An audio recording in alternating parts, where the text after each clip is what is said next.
Halo pemirsa, jumpa kembali bersama saya Vinda Sela dalam program spesial yakni Ramadan Sehat, Sehatkan Tubuh, Sehatkan Jiwa.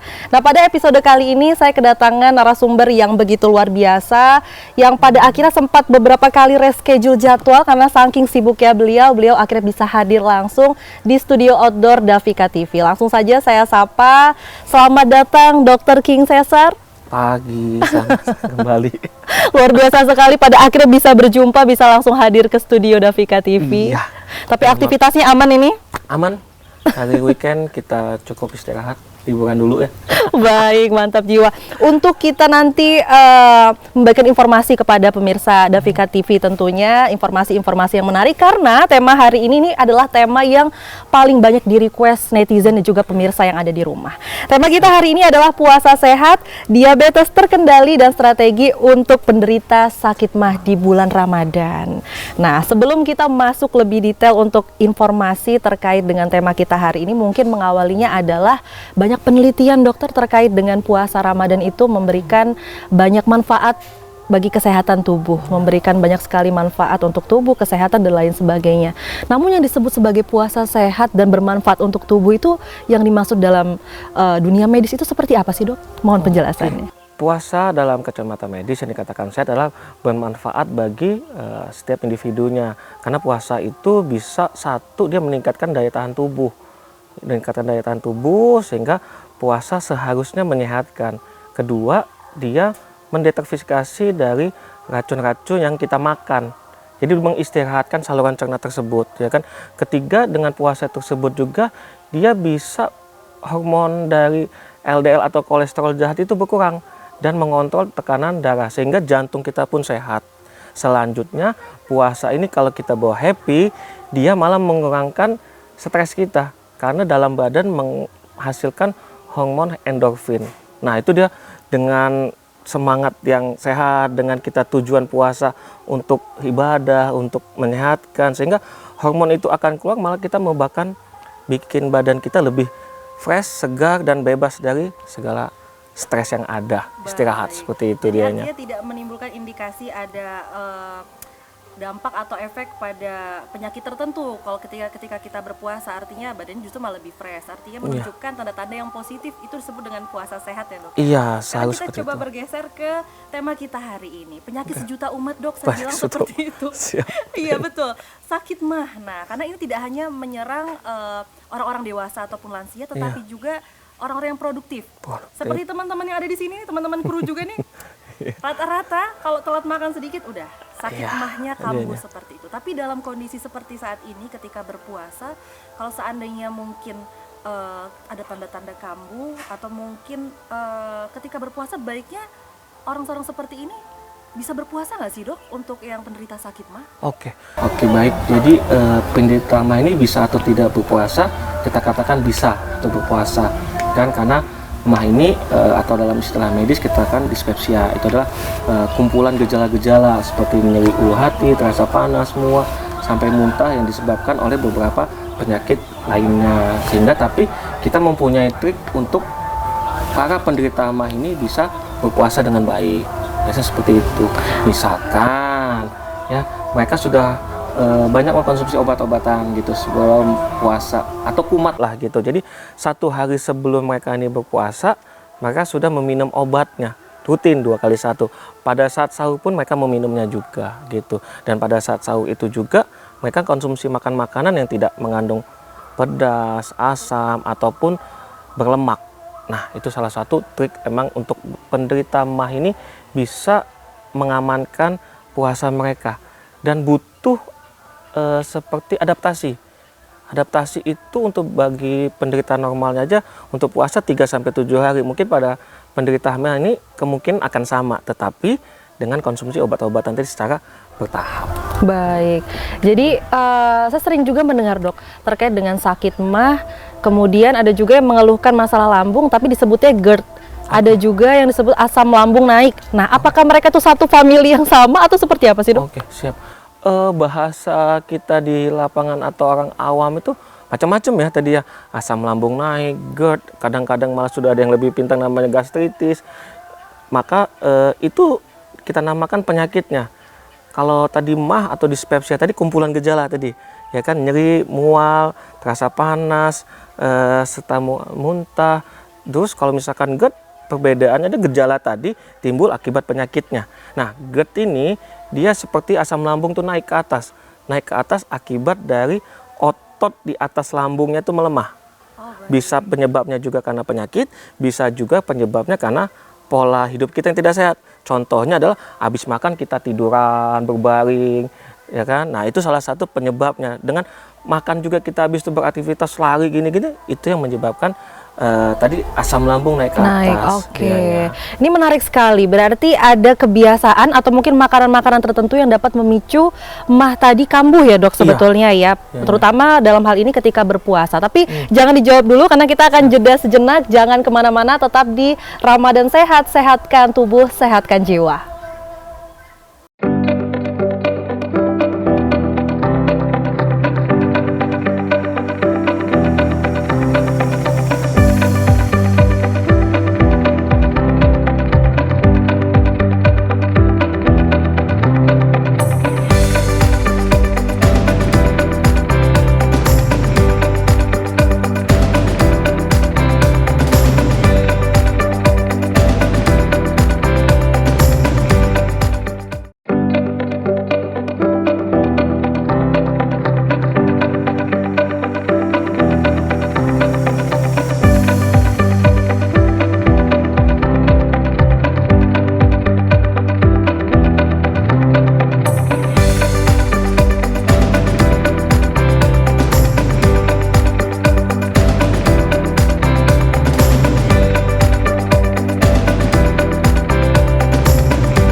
Pemirsa, Anda masih menyaksikan program Ramadan Sehat, sehatkan tubuh, sehatkan jiwa. Nah, untuk pemirsa yang baru bergabung, hari ini kita tengah membahas tema yang menarik, yaitu puasa sehat, diabetes terkendali, dan strategi untuk penderita sakit mah di bulan Ramadan. Nah, masih dengan pertanyaan di segmen 1 tadi, Dok. Apakah ada mungkin makanan atau kebiasaan di bulan Ramadan yang dapat memicu sakit mah itu kambuh, Dok? Silakan. Oke.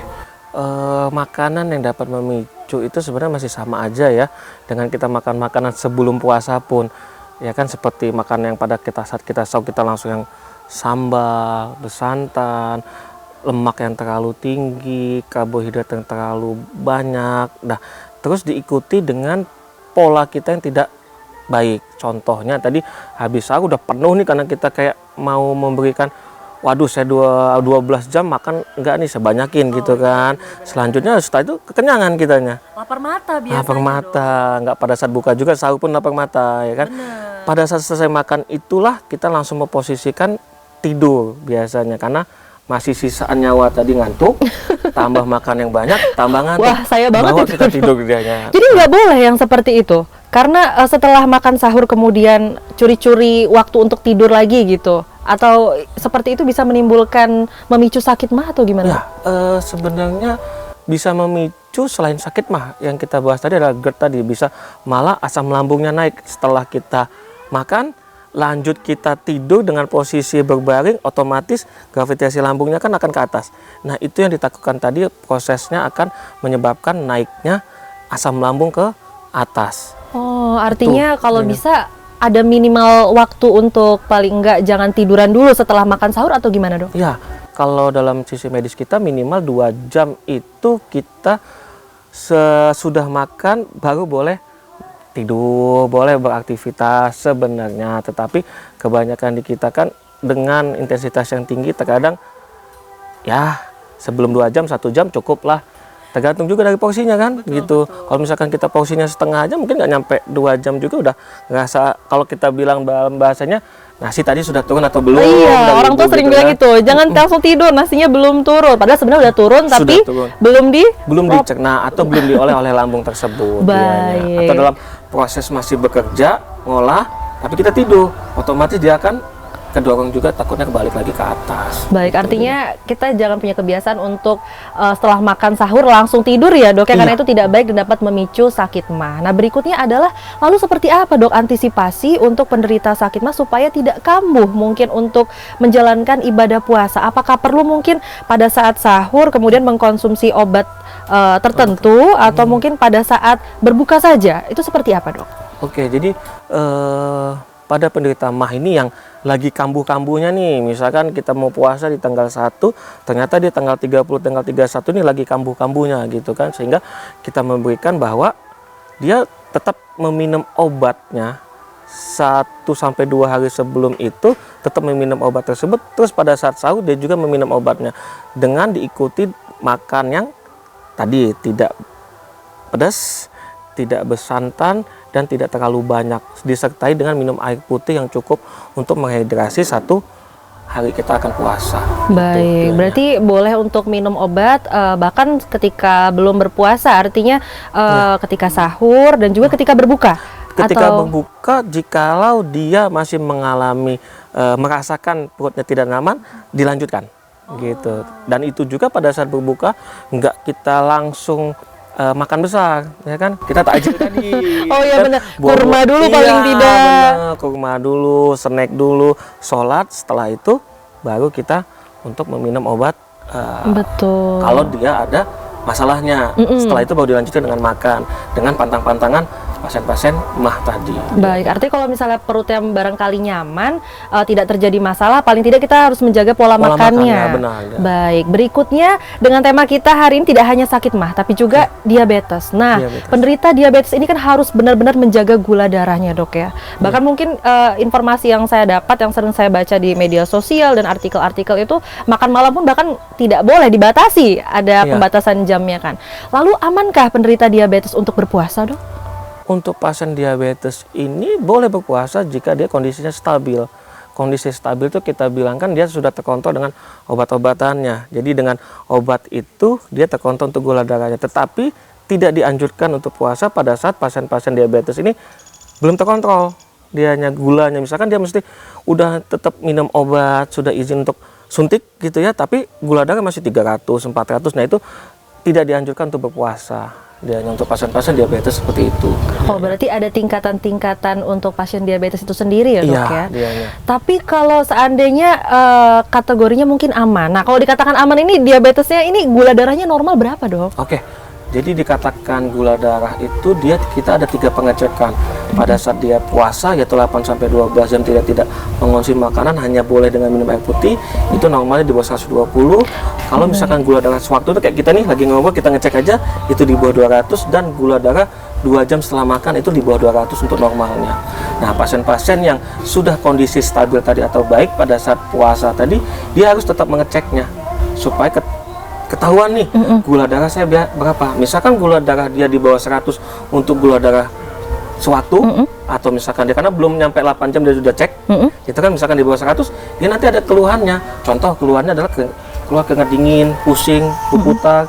Nah itu dia sudah harus kita sarankan untuk maafnya ini ya di-cut untuk puasanya. Karena kalau tidak itu dia tadi akan jatuh ke posisi yang lebih berat lagi, minimal dia pingsan. Oh seperti itu. Jadi artinya jangan dipaksakan kalau memang udah ada indikasi seperti dan juga, itu. Kalau tadi dia pada saat yang belum terkontrol dia paksa untuk puasa, pada saat pengecekan gula darah 300, dia mengalami juga hiperglikemi tadi kita bilangnya. Itu nanti ada gejalanya juga, dia sering kencing dan bisa juga pusing. Gitu. Nah makanya tadi kita di awal tadi untuk puasa sehat nih, kalau sudah membuat badan nggak sehat ya kalau saran saya nggak usah dilanjutkan, malah jatuh yang lebih buruk. Kita mencari yang untuk sehat, mencari pahala, tetapi malah badan sakit, malah masuk rumah sakit, itu yang lebih membahayakan. Baik, namun jika kondisinya berbeda dok, penderita diabetes mungkin memungkinkan untuk puasa, maksudnya tidak ada indikasi akan kambuh atau seperti apa, apakah tetap perlu untuk melakukan pengecekan gula darah atau seperti apa dok? Ya, tetap perlu dilakukan pengecekan tersebut karena kita tadi tidak mengetahui ambang individual per orang tadi. Misalkan dia mencontoh si A, mencontoh si A itu bisa kok dia puasa, bla bla bla bla bla. Tapi dari mencontoh itu dia punya gejala. Nah gejala tersebut kita pastikan dengan cek gula darah tadi, sehingga terpantau pada saat emang dia mengalami gejala kurang dari tersebut, puasa kita mau sehat tapi malam bikin badan kita tidak sehat, sehingga kita perlu tikat untuk puasa tersebut. Berarti penting juga walaupun tidak menunjukkan indikasi akan kambuh atau seperti apa, tapi jika memang sudah punya riwayat diabetes, baiknya adalah walaupun berpuasa tetap harus rutin mengecekkan gula darahnya, Dok, ya. Terkontrol. Baik, ini menarik sekali ya perbincangan kita pemirsa, namun kita harus jeda sejenak, jangan kemana-mana, tetap di Ramadan Sehat.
Terima kasih pemirsa, Anda masih menyaksikan program Ramadan Sehat, sehatkan tubuh, sehatkan jiwa. Nah dokter, kita di segmen ketiga ini kita masih membahas terkait dengan sakit mah dan juga sakit diabetes. Nah seperti itu, tadi dokter sudah menjelaskan terkait dengan diabetes itu seperti apa. Namun yang menariknya lagi, di bulan Ramadan ini kan di mana-mana di lapangan ada bazar makanan, takjil di mana-mana, dan itu rata-rata manis-manis, gorengan-gorengan itu, wah. Nah ini jadinya penderita diabetes kira-kira bisa menikmati takjil juga atau seperti apa dokter? Oke, penderita diabetes menikmati takjil ini ya, takjil juga kita mesti nilai ya. Maksudnya nilai itu adalah dengan kemampuan badan mereka. Misalkan kita sunahnya dengan kurma ya cukup 1-2, dilanjutkan dengan buah, apel, pisang, mangga, itu masih bisa dimakan oleh penderita diabetes. Yang selanjutnya dilanjutkan dengan sholat, setelah itu baru dia makan. Mungkin di titik itulah jikalau dia memang sudah menggunakan rutin untuk obatnya, dia bisa melakukan pengecekan terlebih dahulu. Berapa nih gula saya? Biasanya kalau orang beberapa penderita itu dia mengecek terlebih dahulu ya kan sebelum dia makan. Terus kalau misalkan mereka tidak mengecek juga, mereka bisa juga dengan menggunakan makan nasi merah. Biasanya. Tapi kan kita pada saat puasa ini butuh gula nih kata mereka kan. Nasi merah kadang-kadang digabung. Nasi merah masak dengan nasi putih. Atau tidak masalah seperti itu? Tidak ada masalah sih selama dia emang, kalau saya itu pernah diet seperti itu juga, sehingga karena mereka tahu pada saat kita butuh gula memakan nasi merah gulanya rendah gitu, atau malah bisa dikatakan tidak ada sama sekali, sehingga pada saat itu mereka menambahkan dengan nasi putih dimasaknya. Jadi individual ya seperti itu. Jadi sehingga di titik itulah boleh untuk memakan dengan lauk-lauknya juga boleh aja seperti ayam, daging, tetapi ayam kalau bisa ya jangan yang langsung pedas tadi kan, ya, jangan yang langsung bersantan banyak lemak juga, atau daging jangan yang banyak yang berlemak. Dan untuk gorengan bagi para penderita kencing manis ini, dia bisa meningkatkan kadar gulanya karena satu di situ kan itu tetap aja masih ada tepung ya. Oh iya betul. Nah tepung itu kan termasuk karbohidrat juga yang akan menaikkan si kadar gula tersebut. Dan biasanya kalau kita di lapangan ketemu itu minyak yang sudah berkali pemakaian. Nah, pada saat beberapa kali pemakaian itu menjadilah lemak trans. Nah, lemak trans ini ketemu mau buah pisang yang digoreng lagi bagus-bagusnya, itu akan merusak si kandungan gizinya yang akan menjadi lemak jahat. Selain tadi dia menaikkan si kadar gula tadi, tapi juga lemak jahat ini bisa menimbulkan ke badan yaitu efek resistensi insulin. Nah, resistensi insulin seperti apa ya? Obat dalam badannya itu secara alami tidak mampu mengontrol si gulanya. Karena kebanyakan makan gorengan itu tadi. Iya gitu, bukan gorengannya tapi karena minyaknya tadi. Ya. Jadi bukannya masalah di gorengan tapi masalah minyaknya. Pada saat kita di rumah mau sesekali untuk menggoreng pisang tadi tanpa tepung tadi atau gimana, itu boleh karena tadi minyak tadi masih bagus nih. Oh gitu. benar, tidak dipakai berulang kali. Iya gitu dia. Jadi si lemaknya ini yang bikin si resistensi si insulinnya, bukan karena gorengannya ya. Betul. Tapi saya sering juga dengar, ini benar atau enggak ya dokter, nanti mohon koreksinya, jika menggunakan minyak berulang kali itu juga bisa menimbulkan atau memicu kanker, atau benar atau enggak sih dok yang seperti itu? Benar. Jadi efek-efek seperti itu tuh bukan ya melalui penelitian ya kita pembuktiannya, karena emang efek-efek yang lemak jahat tadi, atau lemak trans itu banyak sisi jeleknya untuk badan kita, sehingga emang ujung-ujungnya kanker itu ya penelitiannya jangka panjang gitu kan. Penelitian jangka panjang, takutnya kita ngomong hanya karena minyak, tetapi ada faktor lain. Betul. Misalkan karsiogenik seperti asap rokok dan kawan-kawannya itu juga bersifat karsinogenik, sehingga tidak bisa secara utuh kita ngomong si lemak. Tapi dalam penelitian sekali pernah kita baca, emang ada yang lebih cenderung untuk salah satu penyebab si kanker ini adalah dari, karena itu salah satu makanan yang tidak sehat ya, bisa dikatakan jika dilakukan atau dimakan terlalu sering. Tapi dokter, untuk penderita diabetes itu baiknya adalah dihindari, dan bahkan sama sekali tidak untuk makan goreng atau yang manis-manis ya, manis-manis yang pada umumnya yang ada di bazar dan lain sebagainya. Tapi untuk seperti saya mungkin yang normal-normal saja, tidak ada indikasi untuk diabetes, tapi kebiasaannya makan gorengan yang minyak-minyak tadi, minum-minum manis selama berpuasa, apakah juga bisa terindikasi untuk memicu penyakit diabetes, dok? Kalau untuk memicu berarti dia menyebabkan ya. Kalau kita tidak punya riwayat dari keturunan kita punya kencing manis, maka kita perbandingannya 1 sampai 5 kali.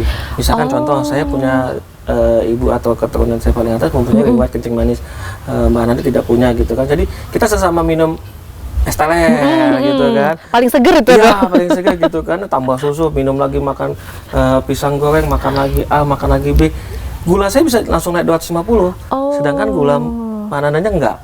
Nah itu pada saat kita bilang bisa memicu, bisa, tetapi dengan terkontrol tadi, kita melihatnya secara detailnya. Terkadang karena gejala-gejala kencing manis ini tidak disadari oleh kaula-kaula muda ini, nah itu yang bikin ketahuannya pada saat sudah tinggi, sudah tadi hiperglikemia udah sampai 400, nimbulin gejala yang sampai mual, muntah, malah sudah bisa lari ke masalah lainnya, termasuk ke ginjal. Baik, ini menarik sekali. Lalu tips untuk penderita diabetes ataupun sakit mah saat berpuasa, dok, itu seperti apa sih jadinya? Oke, tips untuk bagi penderita mah untuk berpuasa itu, satu adalah konsumsi obat-obatannya pada saat emang pasien mengalami gejalanya, ya. Jangan sampai ditahan atau ditunda, apalagi 1 hari sampai 2 hari sebelum kita berpuasa. Pada saat sahur pun dia bisa meminum obat tersebut, ya kan. Konsumsi makan makanan yang rendah pedas, rendah garam, rendah santan, dan jangan terlalu banyak mengandung daging yang berlemak, ya kan. Terus dicukupi dengan air putih. Untuk para penderita kencing manis, yang perlu itu kurang lebih sama dengan apa yang dikatakan dengan pada saat penderita mah tadi, untuk jaga pola makannya, obat, tetapi diikuti dengan screening untuk cek gula darahnya, ya, untuk pemantauan tadi, apakah terjadi penurunan drastis dengan gejala pusing, mual, keringat dingin, atau gejala mereka malah terjadi peningkatan gula darah, bisa jadi pusing, mual, tetapi lebih banyak kencingnya. Nah itu mesti dengan pemantauan, sehingga pada saat puasa itu mereka lebih nyaman.